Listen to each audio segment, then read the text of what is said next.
Now, I would like to introduce our first speaker, Eka Chandra Buana, Director of Macro Planning and Statistical Analysis, Indonesia, Ministry of National Development Planning. Eka Chandra Buana is currently working as Director for Macro Planning and Statistical Analysis for Indonesia, Ministry of National Development Planning. With more than a decade of experience working for National Ministry, Chandra is highly respected in economic development sector. More recently, he has engaged in several public discussions on inclusive economic development in Indonesia. For Eka Chandrabuana, the time is yours. Welcome. Thank you, Dr. Rades, as a moderator. Very good morning for you all. His Excellency, the Vice Governor of Special Region of Yogyakarta, Professor Amir Hasan Effendi, Rector of UPN Veteran Yogyakarta, Ibu Ira Kristiana, Vice President of AIBPM Indonesia, and all keynote speakers and participants. Assalamualaikum warahmatullahi wabarakatuh. A very good morning and may peace be upon us all. On behalf of Minister of Bappenas, please allow me to express my highest gratitude and appreciation to the committee and all parties who have organized this excellent conference, the Third Vimaya International Conference UPN Veteran Yogyakarta, with the theme the International Forum for Economic Development and Sustainable Business, and have invited Bappenas to share a big picture of the challenges and development achievement that Indonesia has achieved today and our plan in the future. Related about that, our keynote speech, we want to share about that three main things that I want to convey to conference participants this morning. First, related about that, how about the recent global condition, which are the challenging. The second, Indonesian economic resilience and how the SDGs achievement amidst the global uncertainty in Indonesia. And the third one about the Indonesian Green Strategy towards a Golden Indonesia 2045 through economic transformation. Related about the post-COVID pandemic, it is not getting any easier. On the contrary, challenges are increasing very complex, mainly driven by global geopolitical tension that are heating up, causing the world to become fragmented. The other side, the potential risk for the pandemic in the future is still very possible, as stated by WHO. Apart from that, climate change is becoming more and more real. Even the UN says no longer uses the term global warming, but global boiling, as a phrase that shows the world is getting hotter. In addition, increasing rapid technological change are also causing disruption in various economic sectors, especially with the increasing development of artificial intelligence. The high geopolitical tension between Israel and Palestine have caused the global geopolitical risk to increase again. This condition is captured from the Geopolitical Risk Index. And the global geopolitical tension has also led to increased global economic uncertainty. And this is the, if we look at about that global economic growth, it is there is a widening growth divergence between countries and potential for the recession. The global economic in the future is driven more by emerging market economics compared to developed country. Related about that inflation. Persistent inflation caused banks to hold interest rate high for the longer. That prompted the central bank to hold interest rate high to ensure about that inflation will be within the central bank targets. In addition, if you look at about that the main country that sell the export for the Indonesia is China. China is still play an important role as the one of the world's growth engine, even though now China economy is underperforming because of the global economy. This is due to the decline of credit and ongoing property crisis. And the property China is the main sector that contributes to China GDPs by 25%. Furthermore, after the commodity boom in 2022, commodity prices are still declining, but oil prices are starting to show upward movement in line with the geopolitical tension in the Middle East. And the global real sector is also experiencing pressure.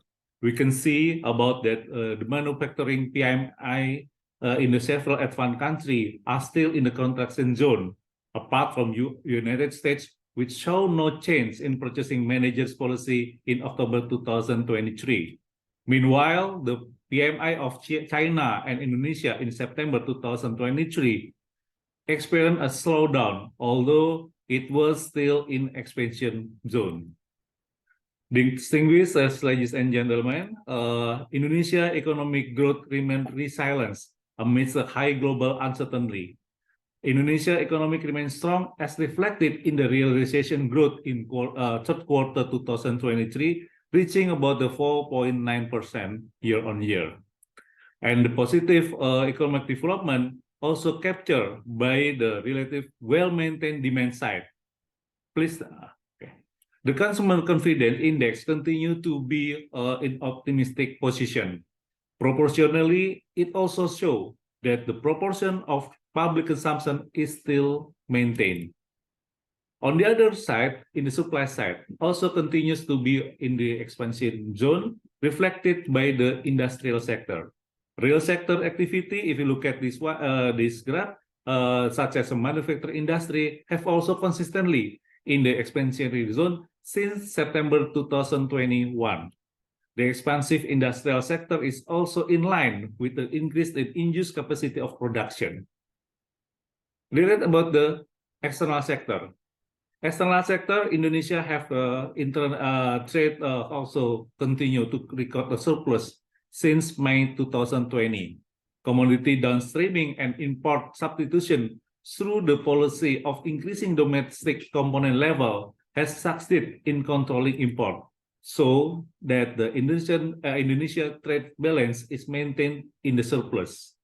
The surplus in the trade balance encourages foreign exchange reserve to continue to increase. So it strengthens about that Indonesia external stability.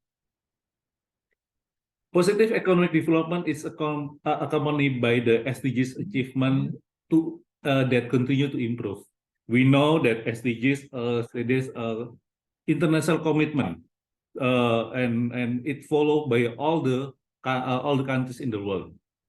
63% or 140 indicators have been achieved by considerable progress on the environmental, legal and governance, and economic pillar.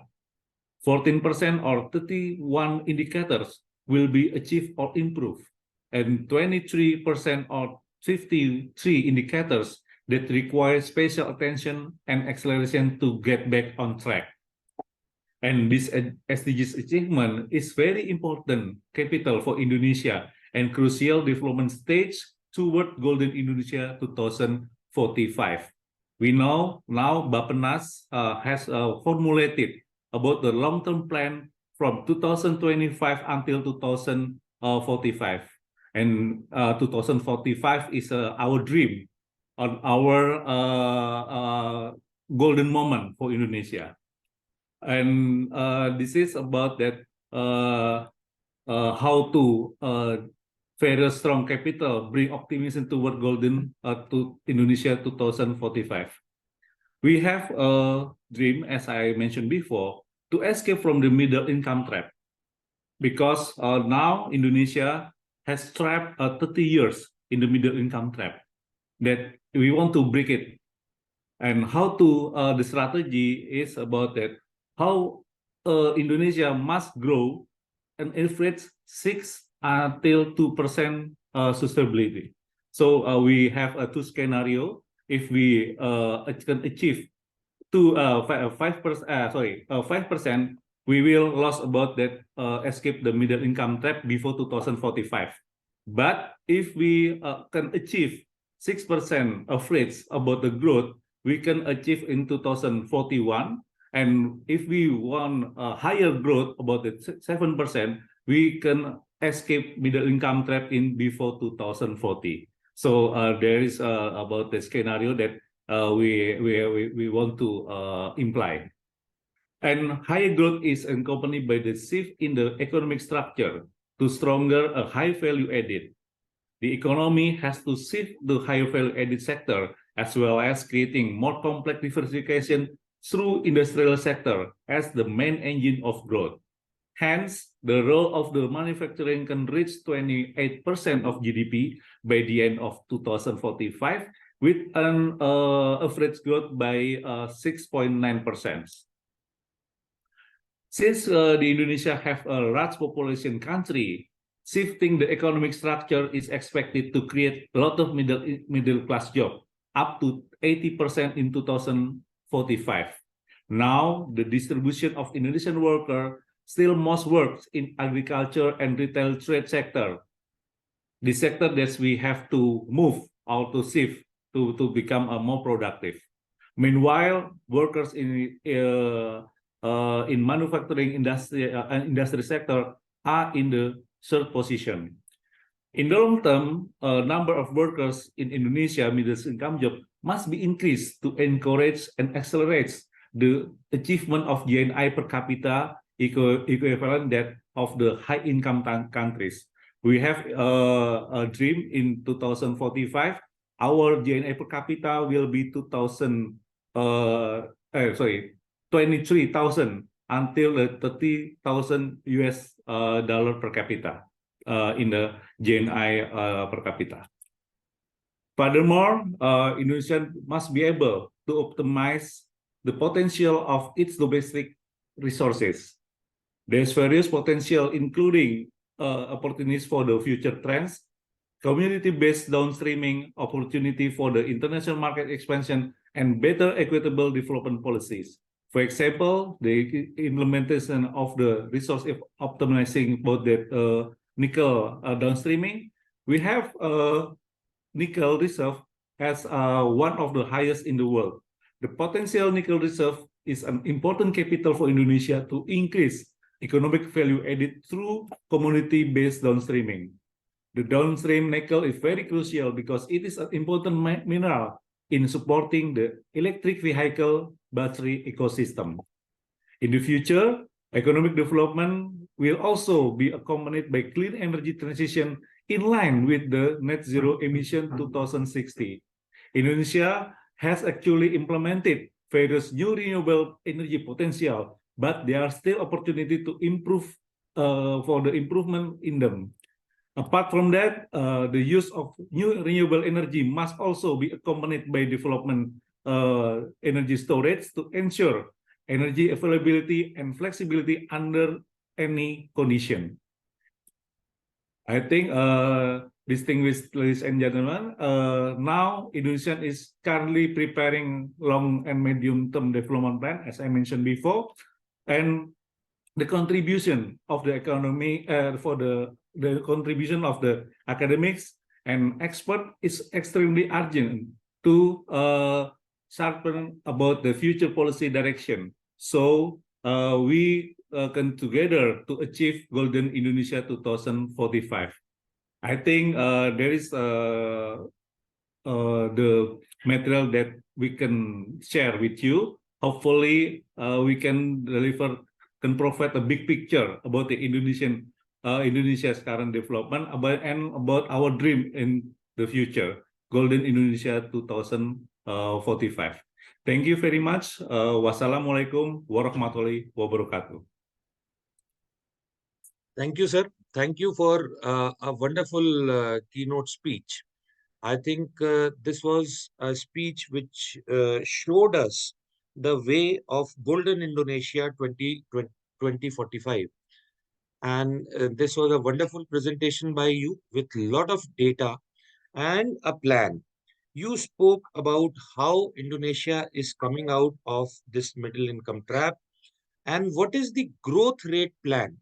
And it was a detailed presentation, and it was so nice to know how much detailing is done at your end for coming out of this middle income trap, which you talked about, and have a golden Indonesia in 2045. You also spoke about resources and, most importantly, environment, how Indonesia is keeping the environment issues at with this growth plan which has also about the academic contributions, which is very necessary for this.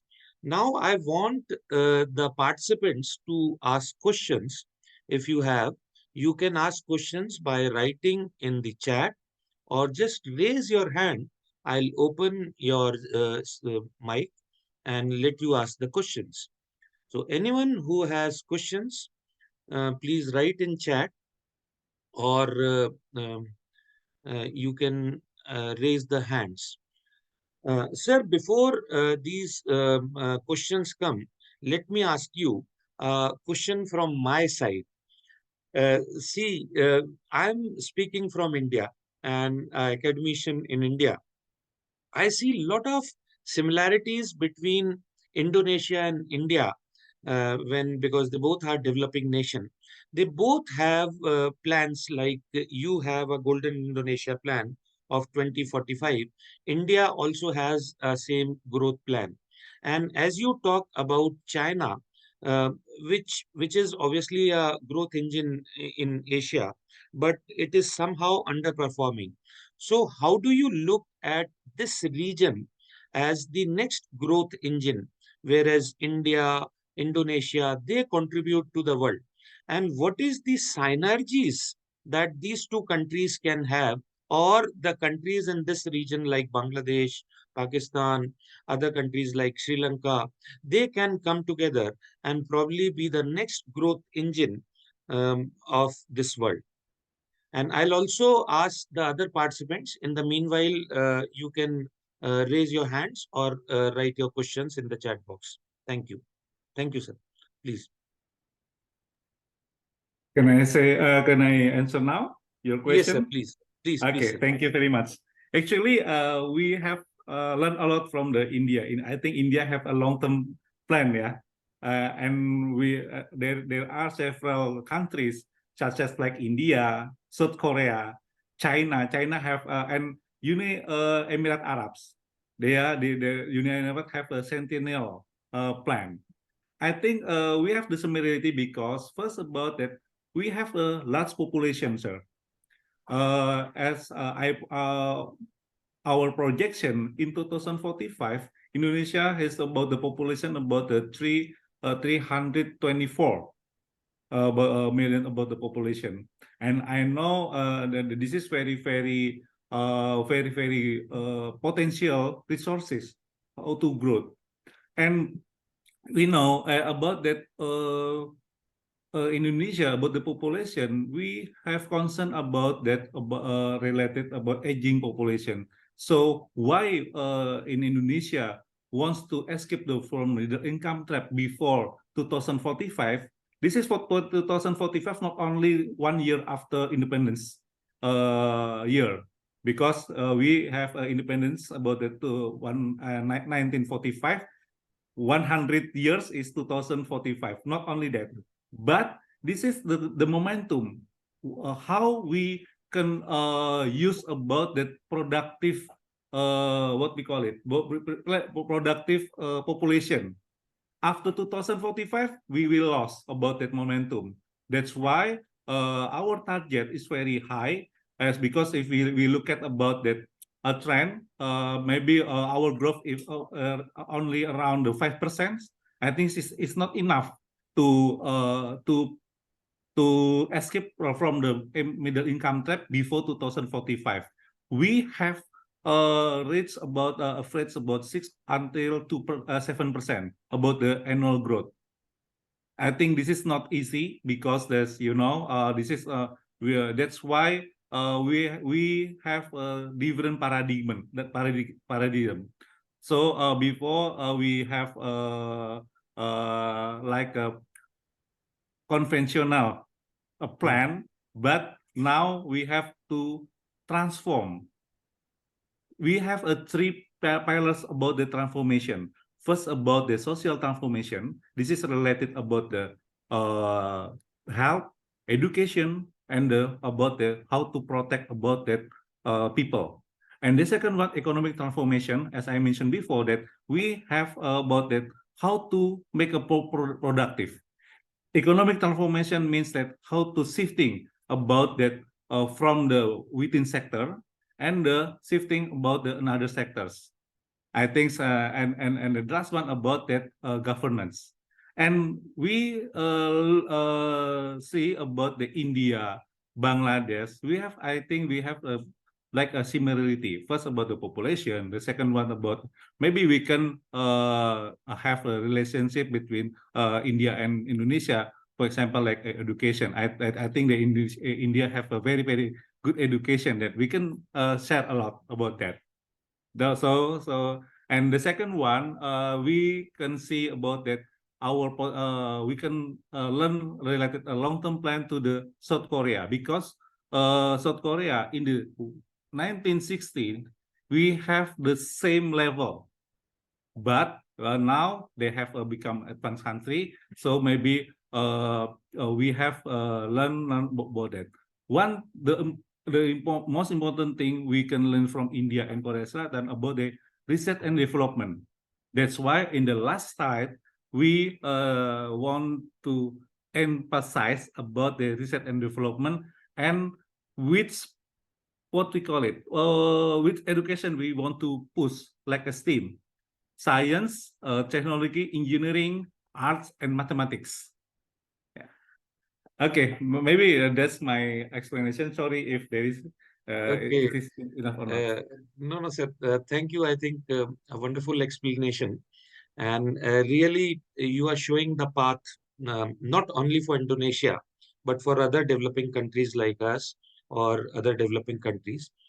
Sir, we have a lot of academicians and students who have joined this conference from across the world, from different countries. What is your message to them, especially to the academicians and the students, to look for example, the students, they are going to start their career in probably next 1 year, and they will be the part of this growth which will come in next 10 years or 5 years.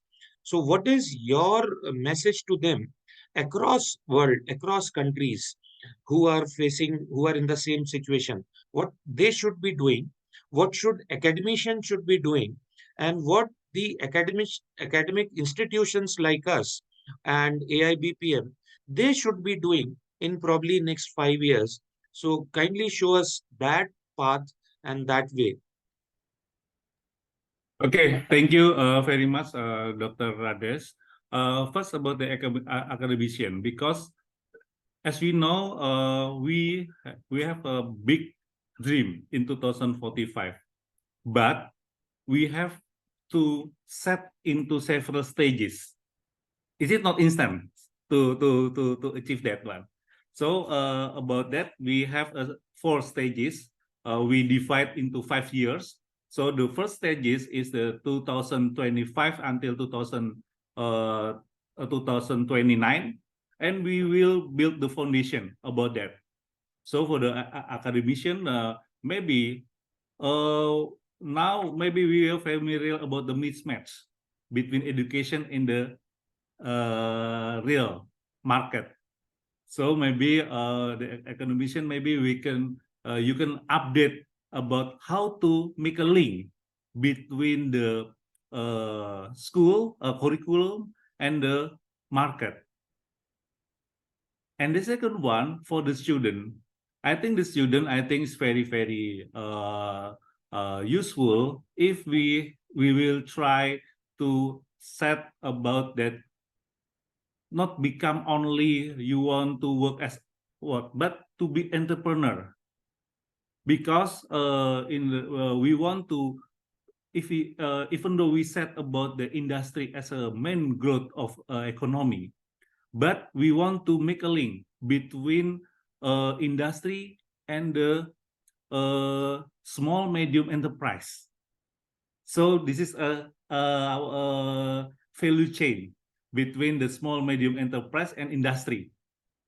So I hope all students not become only a worker, but entrepreneur. And we will try to how to set about that, what we call it,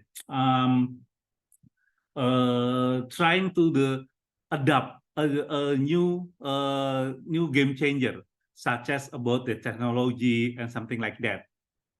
Yeah. So small medium enterprise become as a value chain to big industry. So I think this is very important for us. I think this is the short comment related about your question. Thank you. Yes, sir. Thank you very much. And I think you very rightly said that there is a mismatch between industry and the academician. There is, in fact, a gap, which is industry academia gap, which we all should. And we also face this problem in India, that there is a gap. And we lot of time when we are teaching in the classes, we find this gap in the curriculum, in the in the way we are teaching. And we do face this problem when we find out ways. And probably this is where associations like AIBPM and their members can come in and help academic institutions. You also spoke about students, and this is a very important that students should look at entrepreneurships and they should generate jobs. They should be the growth engine in next coming few years.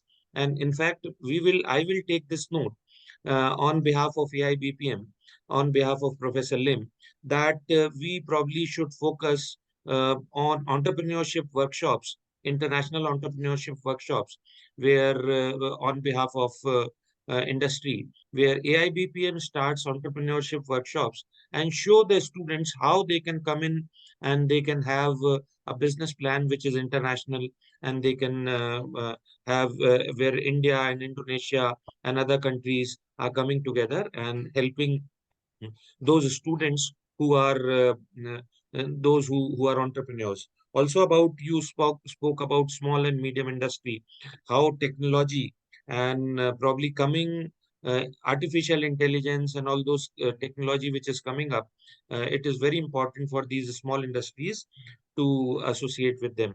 So this is a very important speech, sir. I think, and you have shown us the way. And if I don't see any questions here, so probably we'll wait when all the keynote speakers finish, and then we can come back to you, sir, and have more questions and have more discussions. So, and congratulations for a fantastic speech and showing us, and thank you for showing us the way forward and how AIBPM and the students and the institution should be working. So this was a wonderful speech.